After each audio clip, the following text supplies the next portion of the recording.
Selamat sore pemirsa, kembali lagi bersama saya, Laila Fatul Muzahidah dalam Breaking News pada sore hari ini.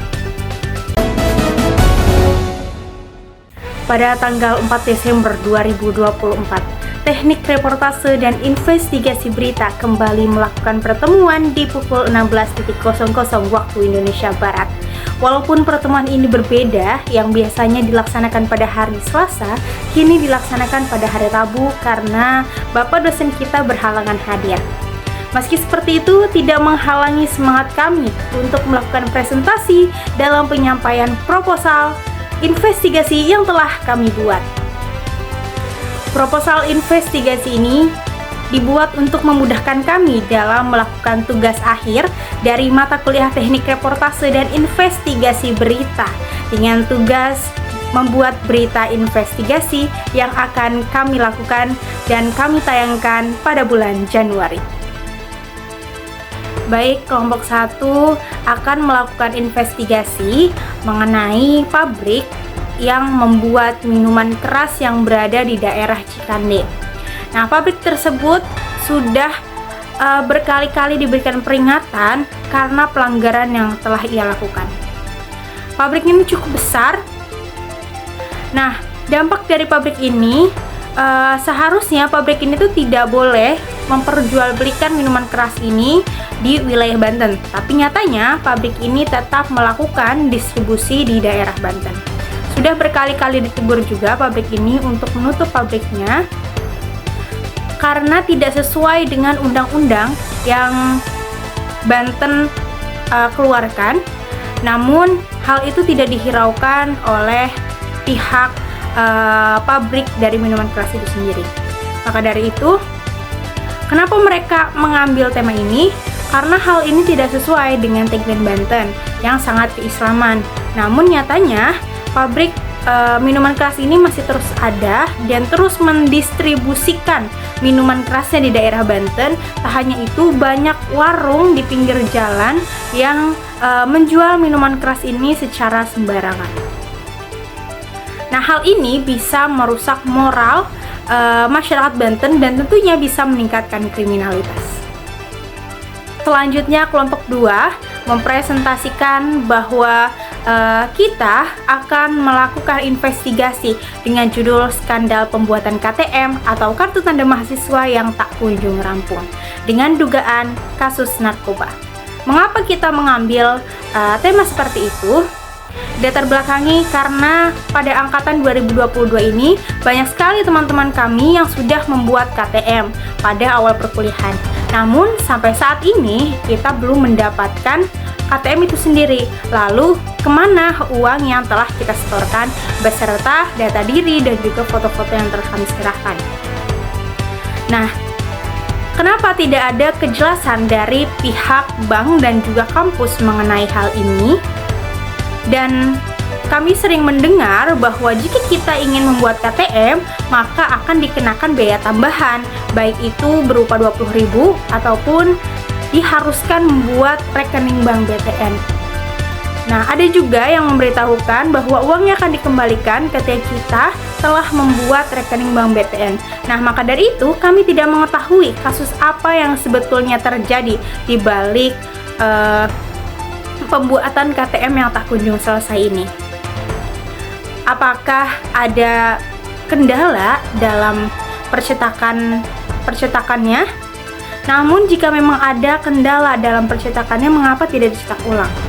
Karena data-data yang sudah kita setorkan mungkin ada di sana. Tapi kenapa? Apakah memang data-data kita ini tidak ada sama sekali sehingga mereka tidak bisa mengembalikan uangnya? Hingga saat ini kami masih belum mengetahui kelanjutannya seperti apa. Yang jelas, kami sangat terzolimi atas ketidakadilan tersebut. Semoga dengan investigasi ini kami dapat menemukan terang dan dapat memberikan fakta kepada teman-teman semua yang sebenarnya terjadi seperti apa. Berikut ini video presentasi proposal yang dilakukan oleh kelompok 2.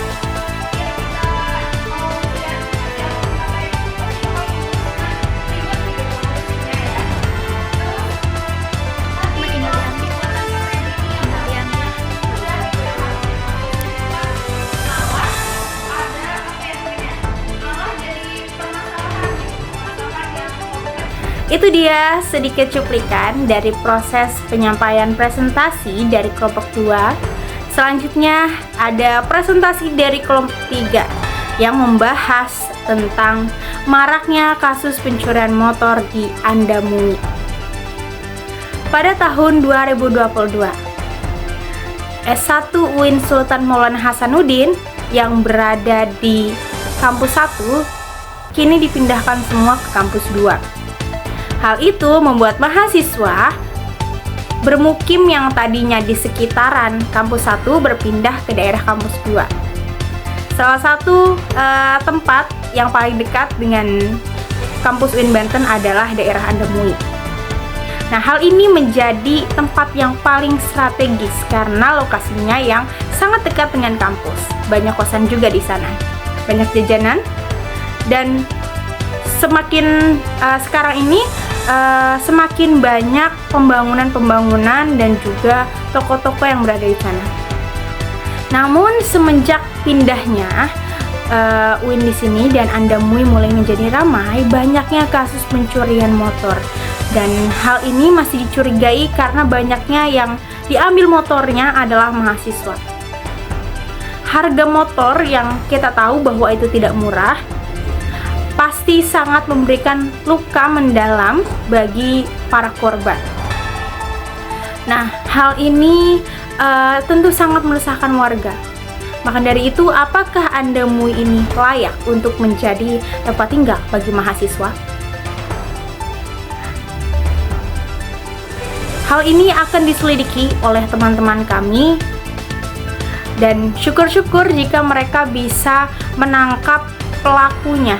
Karena semakin kesini semakin banyak kasus pencurian motor dan orangnya pun tidak diketahui.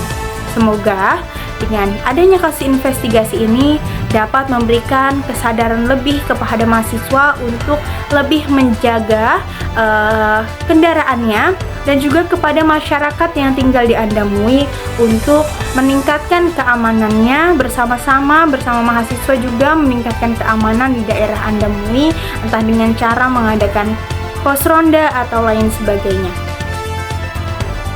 Maka dari itu, berikut ini cuplikan dari presentasi kelompok 3.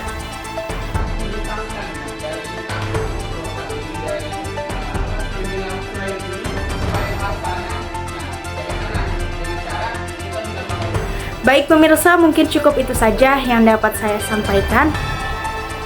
Pemberitaan tadi sekaligus menjadi penutup dari perjumpaan kita pada sore hari ini.